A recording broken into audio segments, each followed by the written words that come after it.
An immense cosmic boulder rockets in from deep space on a direct collision course with Earth. When it hits, it unleashes a global catastrophe.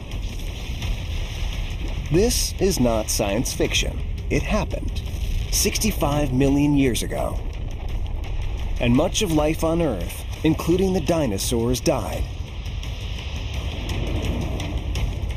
Today, many scientists believe that this is not a one-time event, that what wiped out the dinosaurs could happen again, and we could be next. Will another impact occur? You bet. It's going to happen again. The Earth is sitting out there with a bullseye on it. What are these mysterious invaders? Where do they come from? And if one threatens the Earth again, will we be able to stop it in time?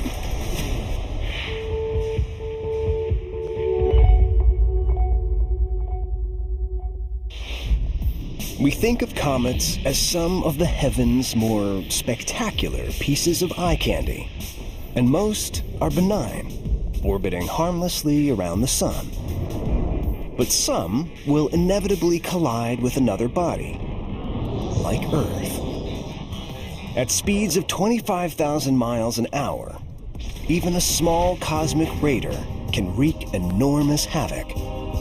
But a larger object, over a mile or more in diameter, could cause devastation on a global scale. An impact by a comet will kill so many people and can produce such long-term changes in the environment that it can be a complete catastrophe for all of humanity. Scientists now believe a single blast from space helped wipe out the dinosaurs 65 million years ago. A comet, or asteroid, about 6 miles across, slammed into Mexico's Yucatan Peninsula. It dug a crater nearly 50 miles wide and 20 miles deep in less than a second, and unleashed an explosion more powerful than all the world's nuclear weapons combined.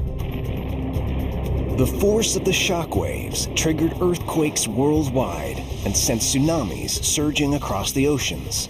A mammoth dirt cloud erupted miles into the sky, engulfing the globe and blocking out the sun for years. The dinosaurs slowly perished, and they were not alone.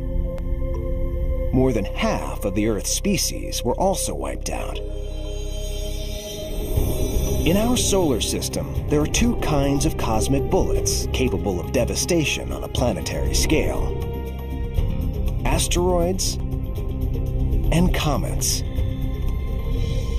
Asteroids are essentially tiny planets, dense boulders of rock and metal left over from the formation of our solar system 4.6 billion years ago.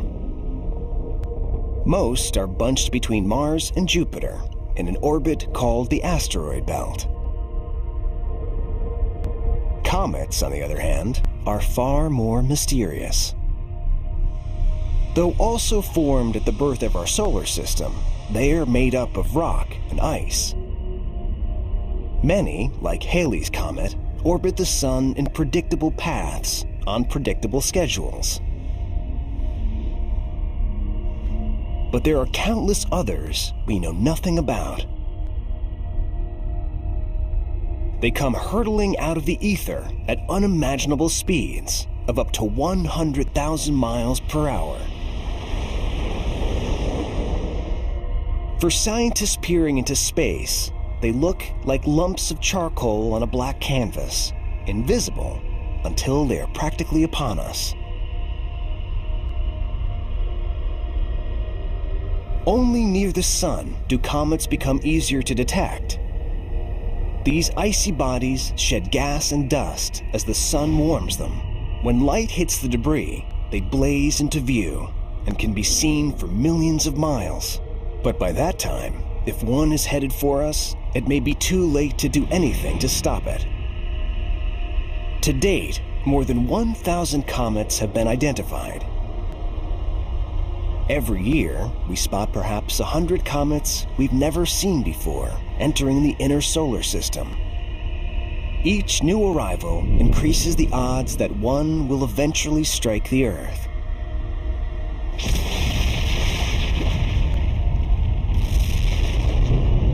The Earth is in a cosmic shooting gallery. We get hit by pieces of comets and asteroids of all sizes, and the big ones certainly pose a very real threat. It's only a matter of time before the comet is in the same place as the Earth. Giant pockmarks all over our planet testify to past assaults. And these collisions may be more frequent than we like to think. The latest big one happened a little more than a century ago. In 1908, a massive explosion rocked Tunguska in Russia's remote region of Siberia. Eyewitnesses described a flying star with a fiery tail. The sky opened and a fire brighter than the sun poured out. Whether an asteroid or a comet, it collided with the Earth's dense atmosphere at such a high rate of speed, the friction caused it to explode in mid-air. It blew up 5 miles above the surface of the Earth, creating this huge explosion and lit up the atmosphere for days. You could actually read in Europe at night. The Tunguska blast, as we now call it, was bigger and more powerful than the eruption of Mount St. Helens. It left no telltale crater, but it did flatten a forest of millions of trees over hundreds of square miles, an area bigger than that of Washington, D.C. If that would have happened over a metropolitan area, it would have just wiped out the population for thousands of square kilometers around the impact site.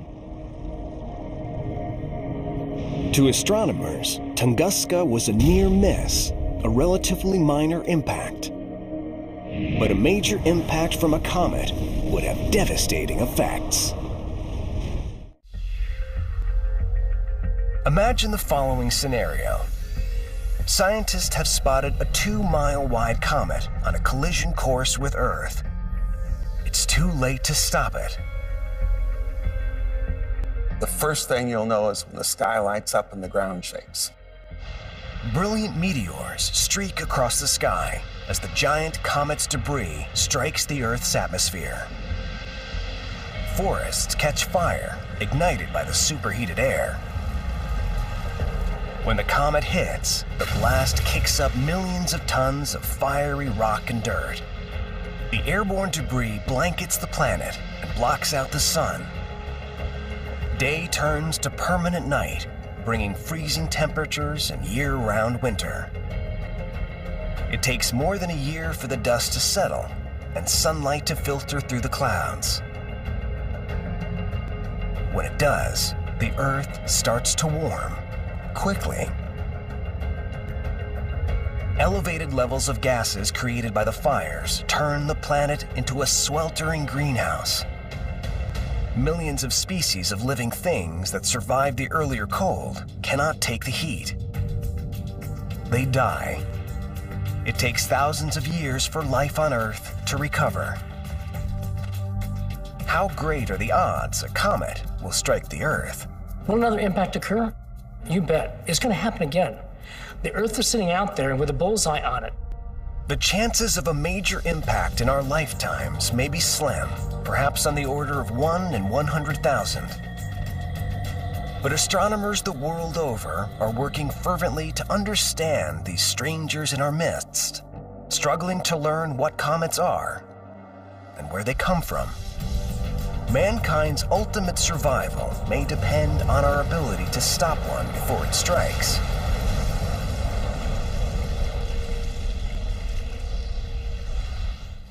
Donald Yeomans studied comets for NASA's Jet Propulsion Laboratory.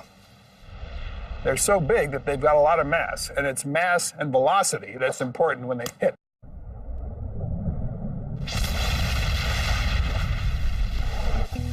If we could track comets in advance and plot their orbits, we'd likely have many years of warning if the orbits veered toward us. It may seem like a tall order to scan the vast sea of space for that one pinprick that could spell disaster. But that's exactly what astronomers are doing. In 1992, the US government launched an aggressive program to analyze the threat comets and asteroids pose to Earth. It's called the Space Guard Survey. Today, scientists all over the world are involved in the painstaking process. They point their telescopes at a single region of the sky and take periodic snapshots. Then they line up the images, looking for anything that moves from frame to frame. We are looking first for the larger asteroids and comets, the ones a mile or so in diameter, and eventually we'll extend it to the smaller ones. Scientists have discovered nearly 4,000 comets in our solar system, with roughly 40 new ones in 2016. New comets are being discovered every year. We may never be able to locate every threat. There could be millions of comets and asteroids that measure 300 feet or so, the length of a sports field. Still, telescopes are our first line of defense against what could be a major disaster for our planet.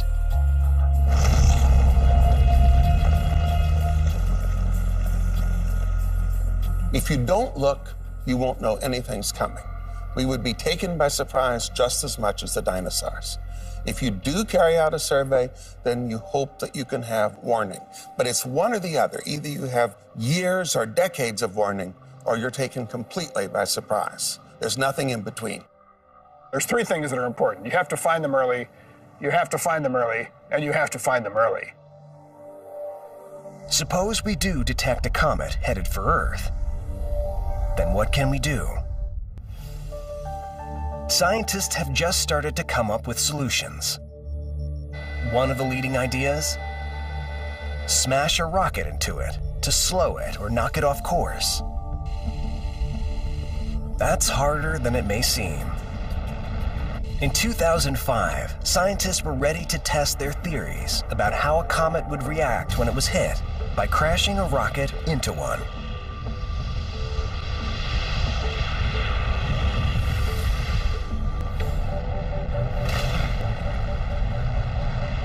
It was called Deep Impact. It began here at NASA's Vertical Gun Range in Mountain View, California, where it was the job of Dr. Pete Schultz and his team to figure out what the comet would do when it was hit. This particular instrument allows us to fire a small sphere, about a quarter inch, at speeds that are maybe 6 or 7 times the speed of a rifle bullet. This whole assembly rotates up to an elevation where the gun is basically 3 stories high. This allows us to send the projectile through different openings in the chamber so that we can impact a flat surface at different angles. Scientists believe comets vary in their makeup, so Schultz and his team built several different models, then hit each with a shot from their ultra-high-speed gun. The first scenario is what happens if we impact into something that looks like lunar dust. The second one is what happens if we impact into fluff. And the third one is what happens if we impact into a fluff covered with an organic layer. As we go down and look at the evolution of this crater, we find at the very end, after it's finished, we can still see the crater here. But in these 2 cases, when we're using fluff, we can't see the crater. It's completely masked. The fluff completely absorbed the projectile, a frustrating result for scientists hoping to get a look inside. And there was another possibility Schultz had to consider. What if the entire comet is extremely fragile and porous? He searched for a substance for that simulation. The comet may be sort of like a fluff ball. It may have been very low density. What do we do to try to simulate that? The best thing probably is a complex organic. What would that be? Cotton candy.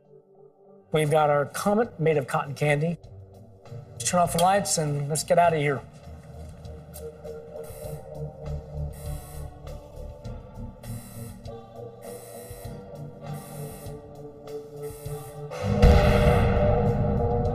The projectile soars right through the comet, but the force shatters it.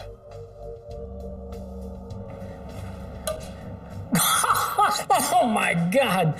There's no more comet, that's for sure. What a mess. But this is not good news. A shattered comet can be even more dangerous than an intact one. The pieces remain on the same course, turning one projectile into many. But what does that mean for our planet if we're in the way? In 2005, the team at NASA had completed their tests and were ready to take the plunge. They would try to drive an 820-pound impactor into a comet to find out what's inside. Deep Impact Principal Investigator, Dr. Michael Ahern. So here we have the model of both Deep Impact spacecraft. Many people think it was only one spacecraft, but it's really two. January 12, 2005. After 6 years of study and preparation, Deep Impact is ready for liftoff. 3, 2, 1. We have ignition and liftoff of a Delta II rocket carrying Deep Impact. The spacecraft's destination is a 4-mile-wide comet named Tempel 1. Discovered in 1867, it's well known to astronomers. It orbits the sun every 5.5 years and has lost much of its gas and ice. People would argue that you should preserve the comets for posterity, but doing a violent study on one that is just typical of a whole class seemed to us to be the right choice for science. Deep Impact takes 5 months to reach Tempel 1's orbit. On July 2nd, 2005, it turns and points its cameras at the comet, 500,000 miles away.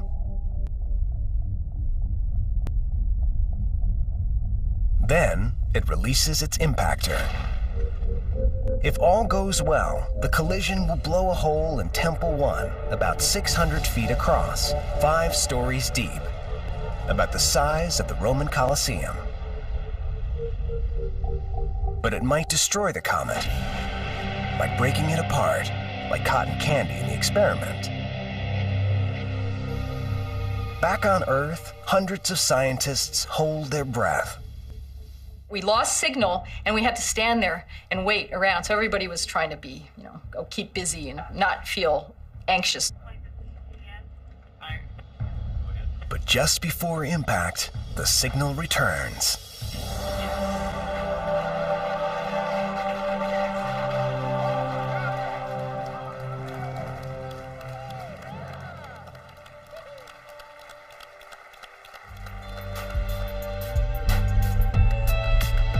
The half-mile-wide comet and NASA's 820-pound craft have collided at 23,000 miles an hour. The explosion is equal to nearly 5 tons of TNT. It completely vaporizes the impactor and kicks up far more dust than anyone expects. The amount of dust is a telltale clue to the comet's makeup. Tempel 1, at least on the surface, contains far less ice than scientists expected. This is the first data we've ever had. So in that sense, it's revolutionary. Analysis of the dust showed molecules containing carbon, organic material. So it's plausible that comets could have brought such material to Earth early in its history. Scientists hope to learn something else from Deep Impact. Clues about how to stop a comet from colliding with Earth. Some thought Deep Impact might knock Tempel 1 into a slightly different orbit. But the comet has continued on exactly the same path as before. It was a secondary objective of the Deep Impact mission to come up with a plan to mitigate an impact if we had to. Did we figure out what it would take to move a comet out of an orbit that was intersecting the Earth? We didn't figure out enough. One plan calls for detonating a nuclear warhead near the comet to nudge it onto a different path. A controversial proposal because of the unknown consequences of releasing radiation in space. Others have called for drilling into the nucleus and setting off a blast inside. But as we've seen, this has the danger of turning one deadly projectile into many. The pieces could continue on the same orbit, and like the blast from a shotgun, wreak destruction over a wider area.